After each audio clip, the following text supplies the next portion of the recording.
রাত তখন গভীর। গ্রামের একমাত্র কুঁড়ে ঘরগুলো মিট মিট করে নিভে যাচ্ছে, যেন নিস্তব্ধতার মধ্যে হারিয়ে যেতে চায়। গাঁয়ের এক কোণে বটগাছের নিচে পুরনো পোড়ো বাড়িটা দাঁড়িয়ে আছে বছরের পর বছর। বাড়িটার নাম হারিকেন বাড়ি। কেউ বলে ওখানে রাত হলেই হারিকেন জ্বলে, কেউ বলে সেটা আসলে ভূতের খেলা।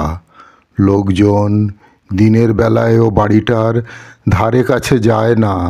তবে মহেন্দ্র সাহেব শহর ফেরত ভদ্রলোক, ভূতের গল্পকে হাস্যকর বলে উড়িয়ে দিয়েছেন। তিনি সিদ্ধান্ত নিলেন এই বাড়িতে রাত কাটাবেন। সন্ধ্যা নামতেই মহেন্দ্র সাহেব বাড়ির ভেতরে ঢুকলেন। ধুলোয় ঢাকা আসবাব, ছাদ থেকে ঝুলে থাকা মাকড়সার জাল, আর চারিদিকে অদ্ভুত এক পচা গন্ধ। তবে এসব কিছুতেই ভয় পেলেন না তিনি। হাতে একটা পুরানো হারিকেন ধরিয়ে দিলেন গাঁয়ের মোড়ল গোবিন্দদা। যদি ভয় লাগে এইটে জ্বালিয়ে নিও বাবু। মহেন্দ্র হাসলেন। ভূত ভয় পায় নাকি বালকে? গোবিন্দদা একটুও হাসলেন না, শুধু বললেন, এই বাড়ির ভূত কিন্তু অন্য রকম। রাত 12টা, বাইরে বাতাস নেই, নিস্তব্ধতা যেন ভারী হয়ে বসে আছে চারপাশে। হঠাৎ একটা কোলাহল ভেসে এলো। কেউ যেন ফিসফিস করে কথা বলছে। মহেন্দ্র কান খাড়া করে বললেন, কিন্তু কাউকে দেখতে পেলেন না। হঠাৎ জানালার পাশে রাখা হারিকেনটা নিজে থেকেই জ্বলে উঠল। মহেন্দ্র চমকে উঠলেন। বাতাস নেই, কেউ কাছে নেই, তাহলে কে জ্বালল? হারিকেন হলুদাভ আলোয় ছায়া পড়ল দেয়ালে। একটা লম্বা কঙ্কালসার অবয়ব, মাথায় পাগড়ি বাঁধা, হাতের আঙুলগুলো লম্বা আর চিকন, যেন হাড় ছাড়া কিছুই নেই। তুমি কে? মহেন্দ্র জিজ্ঞাসা করল, গলা শুকিয়ে গেছে যেন। ছায়াটা ধীরে ধীরে স্পষ্ট হলো। মুখ ফ্যাকাশে, চোখ দুটো জ্বলছে লাল আলোয়। আমি এই হারিকেনের মালিক, ফিসফিস করে বলল ছায়াটা। আমার আলো কেড়ে নেওয়া হয়েছিল, আমাকে ফিরিয়ে দাও। আলো ফিরিয়ে দাও মানে?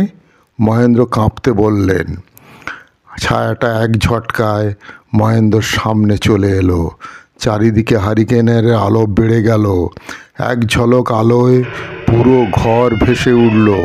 মহেন্দ্রর মনে পড়ে গেল পুরনো গল্প। এই বাড়িটার এক সময়ের মালিক ছিলেন রঘুলাল মিস্ত্রি। তিনি গ্রামের এক নতুন ধরনের হারিকেন আনতেন আর রাত জেগে কাজ করতেন।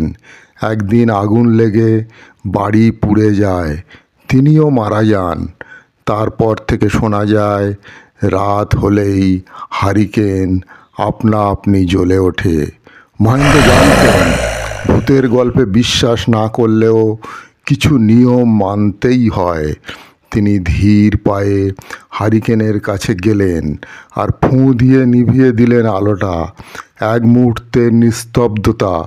তার পাশে চারপাশে কেবল বাতাসের ঝড়, এক অশরীরী চিৎকার, যেন 100 বছরের জমে থাকা অভিশাপ মুক্তি চাইছে। হঠাৎ সব শান্ত হয়ে গেল। পরদিন সকাল। গোবিন্দদা আর কয়েকজন গ্রামবাসী ছুটে এলো।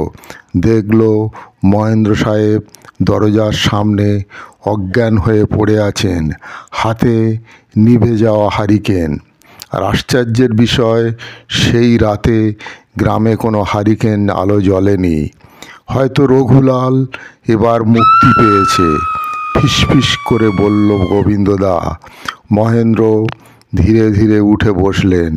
তিনি জানলেন কিছু গল্প কেবল গল্প নয়, কিছু আলো নিভিয়ে দিলে কিছু অন্ধকারও হারিয়ে যায় চিরতরে।